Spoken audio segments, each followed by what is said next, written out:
and our next job, when we can see in here inside, is that we have to remove these inside areas, all cables away from this front bumper. We take these cables in carefully away and we install these in secure place in here carefully.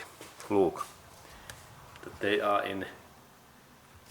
I installed these cables carefully in here, in that way, like this bulb, and there are also like horn cables.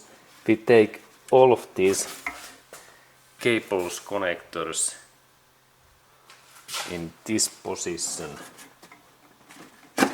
in that way away. This is our next job, what we can see. And both sides, all cables away from this front bumper area, because soon we are removing this front plastic bumper.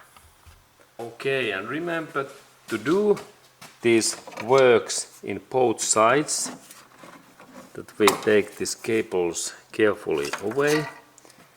And there is this horn